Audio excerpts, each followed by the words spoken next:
I think if you look back at Chattanooga and you realize that most of our fortune in this region was made following the Civil War as Chattanooga developed into a heavy manufacturing town. That meant we were a city of smokestacks, and it was incredibly polluted. There was just sort of this hovering of the clouds over the entire bowl of the community surrounded by mountains.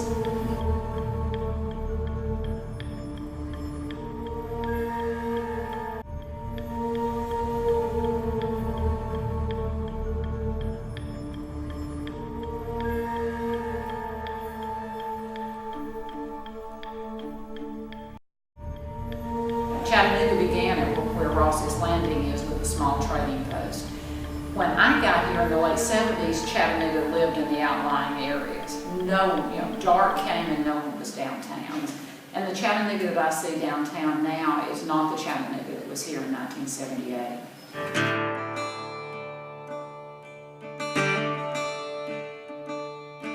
Sweet Tennessee,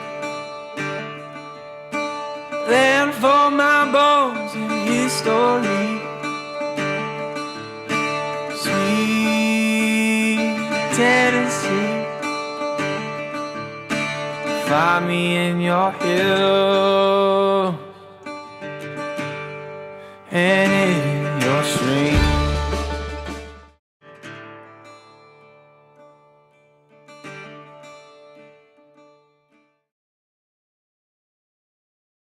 Just from the Clean Water Act alone, regulating the amount of industrial pollution that enters our rivers, we've really been able to make a large dent in the pollution that's in the Tennessee River.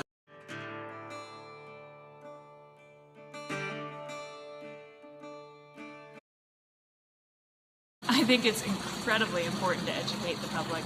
And one of the things I love about working for the Tennessee Aquarium is that we get to do that every day. We have about 700,000 visitors each year who go through the aquarium. About 100,000 school kids come on field trips to the aquarium. And so we have a chance to reach each of those people with messages about why fresh water is so important, what it means to have healthy fresh water, and what they can do to help clean up water at their houses. So yes, we do a lot through our educational displays. We work in our conservation department with landowners, with government agencies, with all sorts of different people, just to make sure everyone's involved in the health of their watershed.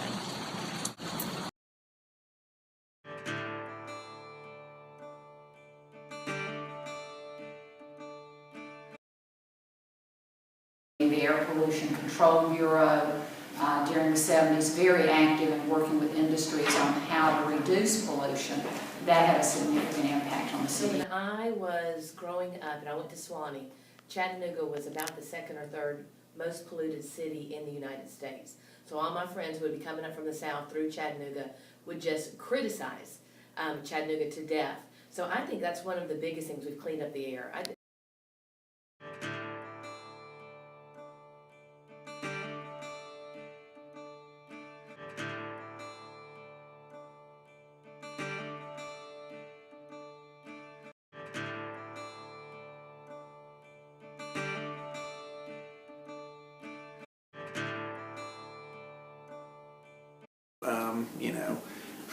Huge for Chattanooga was Jack Lupton.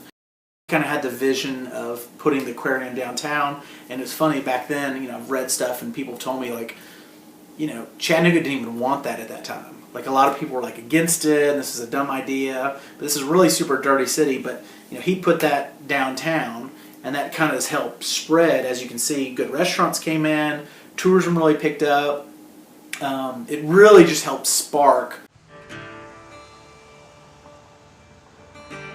Chattanooga is in the midst of a really remarkable period where we have new growth happening from the gig city, where we have these new entrepreneurs with their ideas moving into our town. And I think we're really positioned to be an amazing city where people can live, work, and play.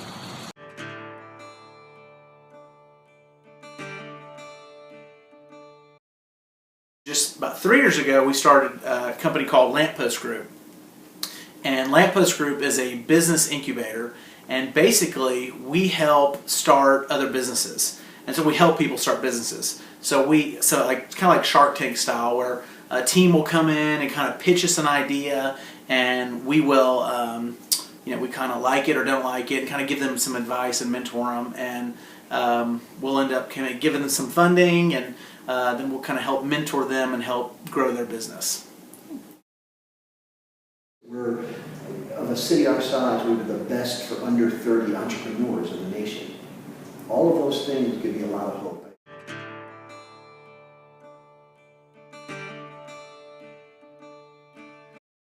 Brock at Aztec, Don Brock, he's a kind of a quieter guy, but it's a publicly traded company here in Chattanooga that's got 19 global facilities all over the world. And so there's a lot of neat kind of can-do spirit in Chattanooga, and a lot of influential people.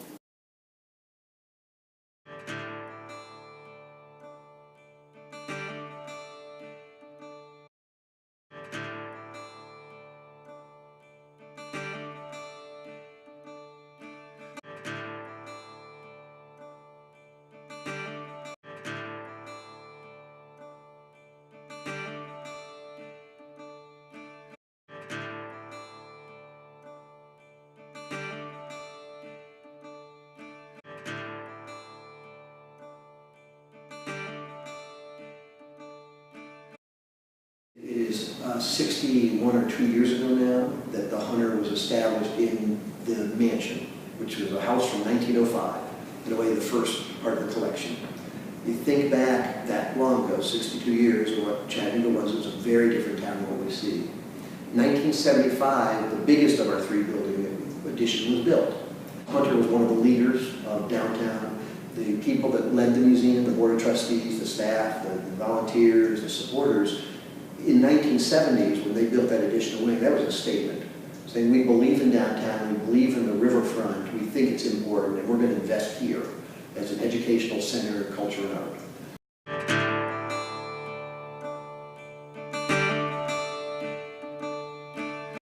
But the public art is so accessible. When you walk and ride and jog and drive, whatever, it's almost everywhere now. We have more public sculpture than most cities you go to in this country. And I've been to an awful lot of them. I've been to some of the biggest ones that have some comparable. But a lot of them, our sides, don't have anywhere near this kind of approach or consistent intention to do it and place it now throughout the city. You're getting placed in neighborhoods and a variety of zones, starting on Main Street and downtown at first. Really spreading. And the reason it's spreading is because the neighborhoods are asking for them now, because they see the value. But in the community, the aesthetics of the community usually change directly to the good. It matters if you take the same amount of bricks and build a block house, have an architect organize them and make them a little more beautiful, which one's going to be more?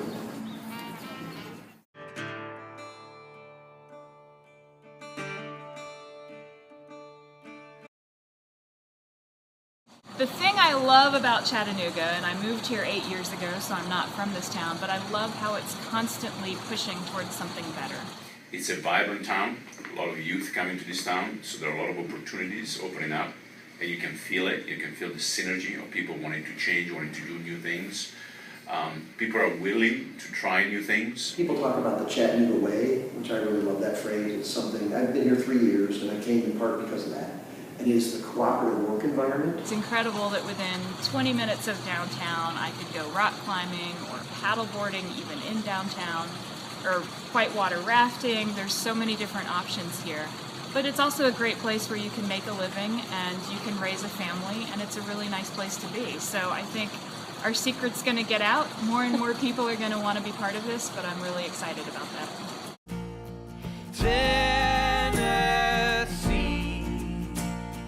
Tennessee,